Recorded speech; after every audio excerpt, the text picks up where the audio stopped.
From Rainey's Rides, we're back here at Jaguar Land Rover St. Petersburg, and I have a little bit of a changed up cat for you. This is a 2021 updated, refreshed, changed up Jaguar E-Pace. Our particular one is a P250 SE trim. But before we get into this small, compact luxury SUV, let's talk about what's going on here. Jaguar, that iconic British brand, around for so many decades. Now, when I think Jaguar, I think sports car. I think F-Type, I think E-Type Jags, even those phenomenal D-Type Jags that won the coveted 24 Hours Le Mans many years ago back in the 1950s. But you know what? The auto industry is still SUV hungry, and that's where Jaguar comes into play with their smallest of their SUVs. Obviously, they started with the F-Pace.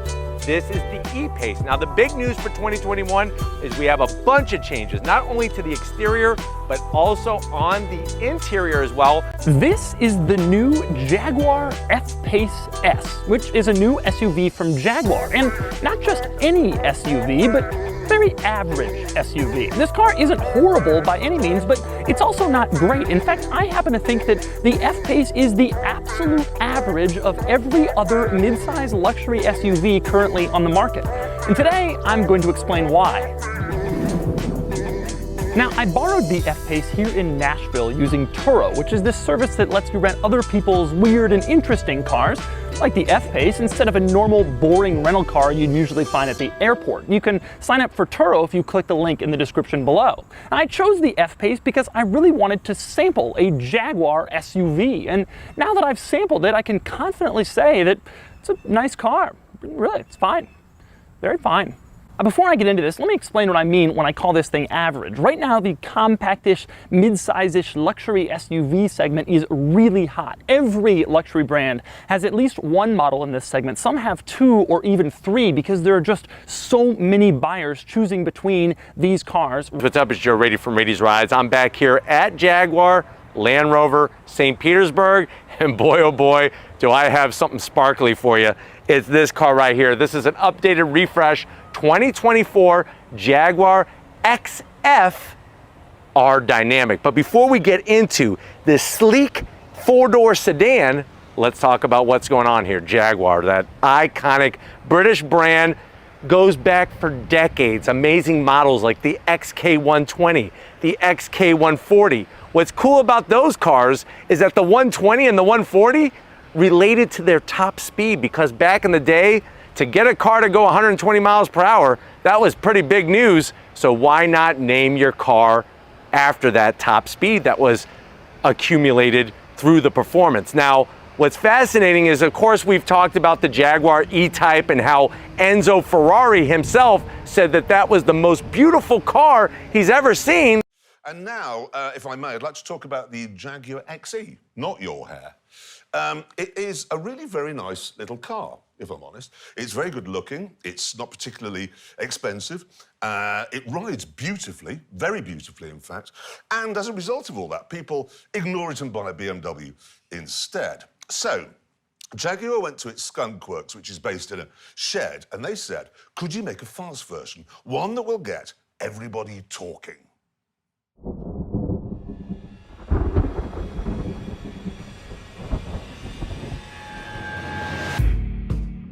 The standard low-cost procedure for turning a normal saloon into a sports saloon is to give it some fat tyres, a nice V6 engine,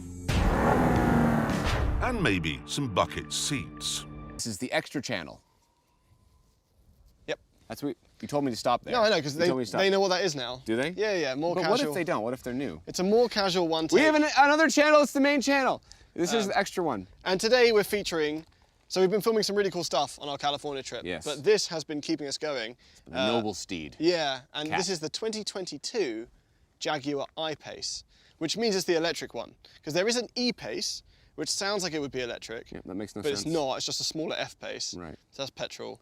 But this is dual motor, lithium ion, all-wheel drive EV. Well, it's not a lead acid battery, we know that. No. It is all-wheel drive? All-wheel drive. Range? The range is 253 miles. Wow. So it's not world-breaking. Let's see if I can stump him. Is it bigger or smaller than an EV6? I don't know about the actual length, but the wheelbase is bigger.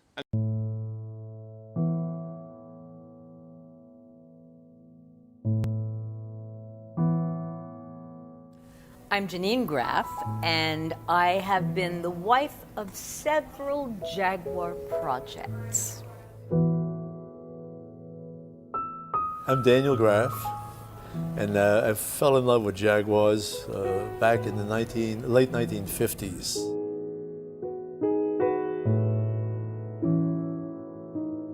To me, Jaguars were always a car that aesthetically was far prettier than any other car.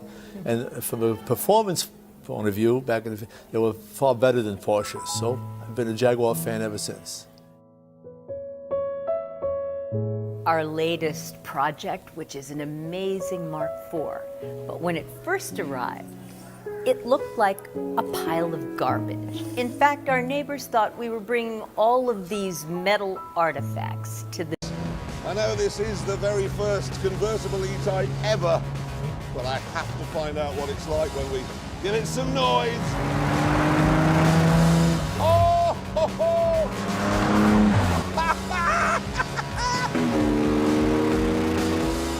Can you imagine what it must have been like in 1961? You'd been to the bakery, you'd queued for a week for a loaf of bread, you were on your way home in black and white in your Humber, and you were overtaken by one of these. It must have just been staggering. What was that? It's the same age, this car and me, give or take. And I think it has aged better. Still looks good. But it wasn't just the looks that astonished everyone back in 1961. Back then, the equivalent Ferrari or Maserati was £6,000, a little bit more, in fact.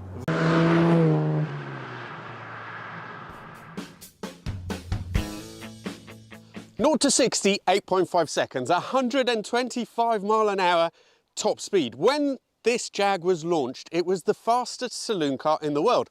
No wonder it was the robber's favourite.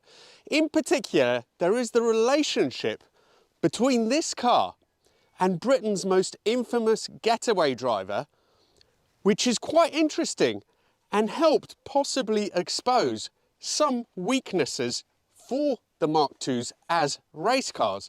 Indeed, some say that those weaknesses were deliberately designed into this car because the factory wanted only the factory racers to be winning all the races. So first I'm going to tell you what makes the Mark II so good, a little bit of technical detail. Then we're going to take it out for a drive and I'll tell you how this one drives through today's lens. And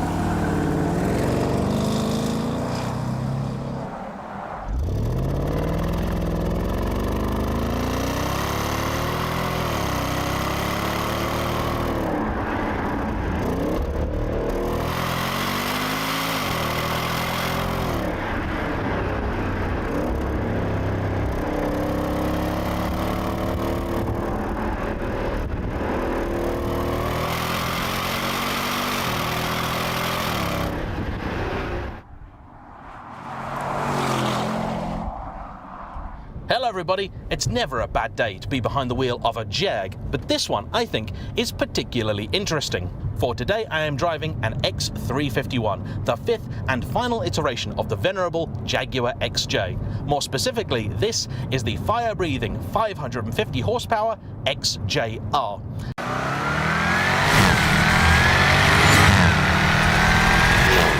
You hear that? That is the sound of a Jaguar F-Type. Specifically, it's the sound of a 5-litre supercharged V8 snarling through a stainless steel exhaust. Bliss. It's nothing new, of course. We've been hearing that sound for 10 years now, since 2013. But in 2023, this sound is on its way out. Jaguar's venerable 5-litre supercharged V8 is being killed off, with this F-Type being the last time we'll ever hear it in a new, or at least newish, mass production Jaguar. This feels very familiar. I feel like I've driven the F-Type in so many different places, everywhere from New Mexico to Manchester over the years.